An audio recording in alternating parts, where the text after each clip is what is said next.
Vie passée. Bonjour. Merci d'être ici avec moi une fois de plus. J'espère que vous allez très bien aujourd'hui. C'est Marie, bienvenue sur ma chaîne. Ces informations peuvent être considérées comme de la science-fiction ou comme le spectateur le voit le mieux, et je les publie uniquement à des fins de divertissement. Cependant, je prends mes informations très au sérieux et pour ceux qui ont des yeux pour voir. J'écris ceci en anglais le matin du 6 juillet 2025. Nous avons tous eu des vies passées, que nous puissions nous en souvenir ou non. Le concept de réincarnation est plus ou moins accepté dans certaines cultures sur Terre.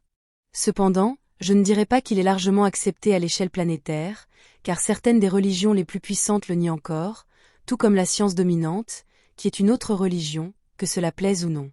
Car ce qu'elle impose comme fait scientifique a peu à voir avec la méthode scientifique et les résultats de son application, et beaucoup plus à voir avec le suivi de concepts et de directives acceptables par les pairs, qui sont désignés par des sociétés secrètes et ceux qui les contrôlent.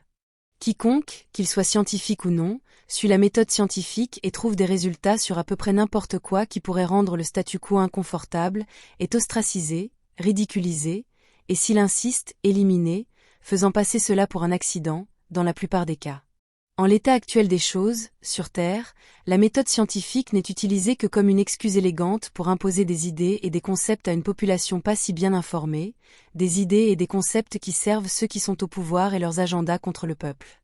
Rendant les choses bien pires avec la science, elle est en elle-même incapable d'expliquer tout ce qui existe, niant facilement tout ce qui ne peut pas être reproduit dans un laboratoire ou avec une expérience.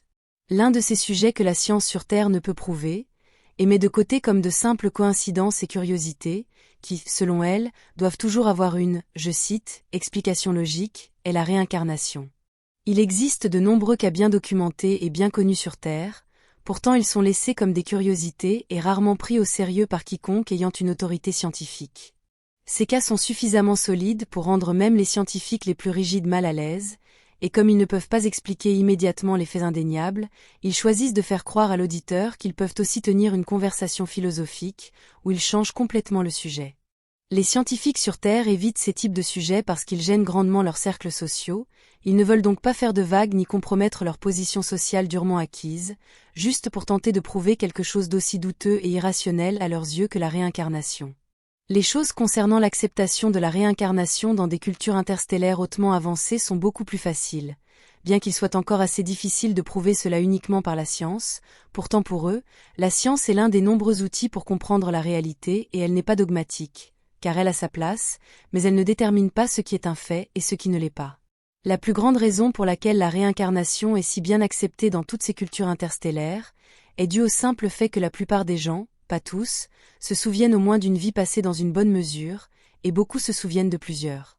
Le voile de l'oubli qui est si présent sur Terre, car presque tout le monde là-bas n'a pas de souvenir de vie passée, existe ailleurs, mais il n'est pas si fort, et il est assez sélectif, car certaines personnes s'en souviennent et d'autres non, et la raison de cela est inconnue, mais cela a probablement plus à voir avec les accords prévis de chaque individu et non comme le résultat d'une raison externe.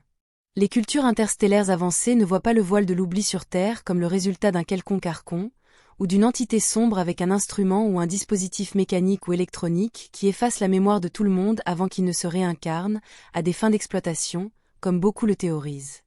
Ils voient cela comme le résultat d'une simple inadéquation vibratoire existentielle, où l'information provenant de royaumes astro-supérieurs ne peut pas s'interfacer avec la vibration basse et épaisse de la vie dans la troisième densité à l'intérieur d'un corps biologique maladroit, sur Terre ou ailleurs, car, comme je l'ai dit plus haut, ce n'est pas exclusif à la Terre. Ce décalage vibratoire existentiel est également celui qui est responsable de rendre les rêves difficiles à se souvenir ou de les oublier complètement, car le monde onirique n'est rien de plus que davantage d'astral. Ce que je vois comme tout à fait possible, c'est que les puissances en place sur Terre, avec les entités astrales inférieures sombres qu'elles vénèrent, font de leur mieux pour maintenir la vibration de la planète aussi basse que possible, afin de pouvoir accéder et influencer la population depuis l'astral inférieur à des fins d'exploitation. Et aussi parce qu'ils savent que maintenir une population avec une fréquence et une vibration très basse, les empêchera également d'accéder à leurs souvenirs de vie passée et entravera leur évolution spirituelle saine. En d'autres termes, garder la population dans une vibration de pensée et d'existence basse est le mécanisme par lequel ces entités exploitantes provoquent le voile de l'oubli qui est si marqué sur Terre. Mais le voile de l'oubli est très superficiel, même sur Terre, car l'effacement de la mémoire n'est qu'illusoire et ne va pas plus loin que l'esprit conscient. La mémoire des vies passées est là, elle n'est pas effacée. Les souvenirs de vies passées sont simplement inaccessibles à l'esprit conscient de la plupart des gens. Cela signifie qu'à un niveau subconscient et inconscient, les souvenirs de vie passées définissent qui vous êtes aujourd'hui, les choses que vous aimez et n'aimez pas, vos réactions aux situations, vos intérêts dans la vie, et votre frustration lorsque vous ne les réalisez pas, et ainsi de suite. Ces souvenirs de vie passée et qui vous étiez auparavant définissent votre personnalité actuelle. Ils définissent qui vous êtes aujourd'hui autant que ce que vous avez vécu, et les actions que vous avez réalisées dans les jours précédents aujourd'hui dans cette vie présente. On dit qu'un chat ou un chien naît en sachant comment être un chat ou un chien.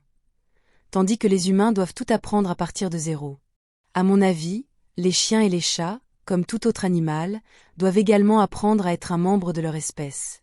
La seule différence est qu'en comparaison et de notre point de vue biaisé, nous percevons nos identités en tant qu'humains lyriens comme étant beaucoup plus complexes que celles de la plupart des animaux ou des animaux de compagnie.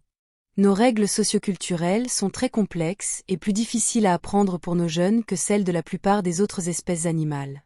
Mais notez que dans le cas d'autres espèces humaines interstellaires non lyriennes comme les urmas, qui sont des chats, cet apprentissage social complexe est également présent, et il est tout aussi difficile et long pour leurs petits, que pour les enfants lyriens humains.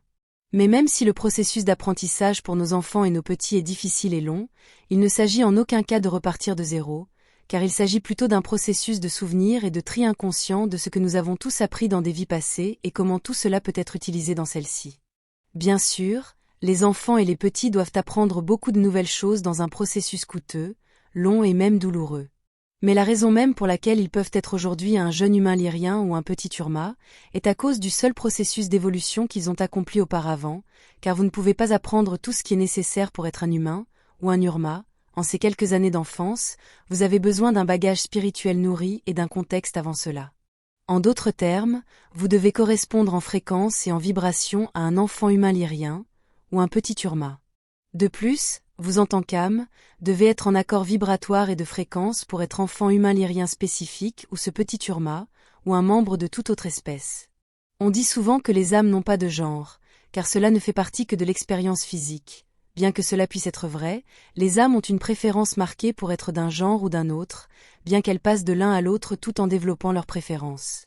Une vieille âme pourrait être facilement identifiée par sa congruence à se réincarner encore et encore en tant que membre du même sexe, car cela serait un signe de maturité spirituelle et d'avoir eu de nombreuses expériences antérieures en tant que les deux, mais ce n'est pas nécessairement le cas. Mais à quoi ressemble le souvenir des vies passées ? Tout d'abord, et autant que je sache et que j'ai moi-même expérimenté, vous ne vous souvenez pas de toute votre vie passée ou de vos vies. Plutôt, vous vous souvenez de fragments d'elles et parfois pas dans un ordre spécifique. Naturellement, votre vie passée immédiate est celle dont vous vous souvenez plus clairement que la précédente, et ainsi de suite, laissant les plus anciennes seulement comme des fragments d'un rêve, des fragments de souvenirs dont vous n'êtes même pas sûr de la vie à laquelle ils appartiennent, mais vous ne vous souvenez généralement pas de tous. De toute façon, nous ne nous souvenons pas de toute notre vie présente, encore moins des précédentes, mais cela varie d'un cas à l'autre et d'une personne à l'autre. Cependant, il existe certains cas dans les civilisations interstellaires où une personne peut mourir puis se réincarner pour continuer ce qu'elle faisait dans sa vie précédente et avec presque toute sa mémoire.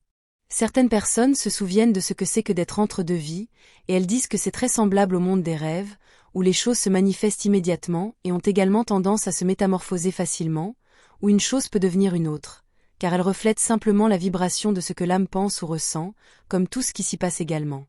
Ce qu'une âme expérimente est toujours un reflet direct de sa fréquence et de sa vibration. C'est pourquoi on dit que nous manifestons nos propres vies et que ce que nous voyons comme notre monde extérieur n'est qu'un reflet de qui nous sommes intérieurement, et cela s'applique également au monde matériel, seulement toutes les manifestations y sont plus lentes. La réincarnation est un autre cas où des civilisations interstellaires avancées en savent beaucoup plus que ce que l'on sait sur Terre, pourtant tout n'est pas reconnu et de nombreux mystères demeurent, notamment les plus importants. Et encore une fois, si quelqu'un prétend tout savoir sur ces sujets, soit il ment, soit il a un objectif. Soyez sage là-bas. Ce sera tout pour aujourd'hui. Comme toujours, merci d'avoir regardé ma vidéo, d'avoir liké, partagé, et de vous être abonné pour davantage, cela aide beaucoup cette chaîne à grandir. Et j'espère vous voir ici la prochaine fois. Avec beaucoup d'amour et de reconnaissance, votre amie, Marie.